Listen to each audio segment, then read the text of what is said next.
If you don't know me, I am Jonathan Evans, the chairperson of the Philosophy and Religion Department at the University of Indianapolis.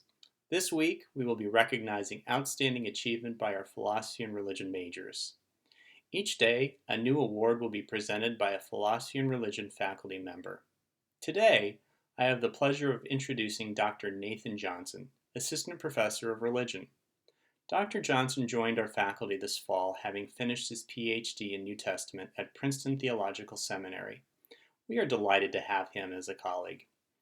Dr. Johnson will be presenting the award for Outstanding Student in Biblical Literature. Dr. Johnson, over to you. I'm Dr. Nathan Johnson, Professor of Religion at the University of Indianapolis, and it's my privilege to get to present the award for Outstanding Student in Biblical Literature this year. This award recognizes careful reading of biblical texts in their ancient historical context, but also in making connections to modern times. I've had the further privilege of having the award recipient in my Old Testament Life and Literature class. The student has been a consistently positive presence in discussions in class, classroom presentations, and in online format. I'd like to read a quote from one of the students' posts recently in our online forum that I think exemplifies why this student is being chosen for this award.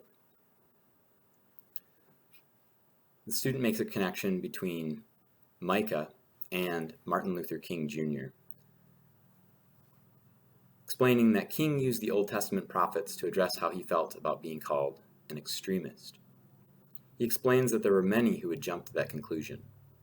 However, if King is an extremist, what then were Amos and Paul?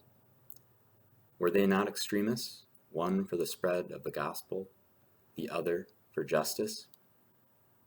The student then goes on to notice how brilliant this connection is that King makes, before looking to the future, a future that Dr. King would not see, nor would Micah or Amos. King writes, "Let us all hope that the dark clouds of racial prejudice will soon pass away, and the deep fog of misunderstanding will be lifted from our fear-drenched communities. In some not-too-distant tomorrow, the radiant stars of love and brotherhood will shine over us with all their scintillating beauty."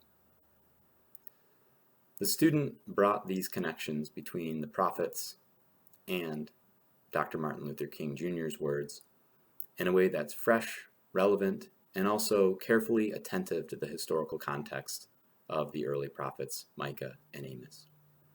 So it is with great joy that I get to announce our recipient this year, Kesley Stitt. Congratulations, Kesley. It's a richly deserved award.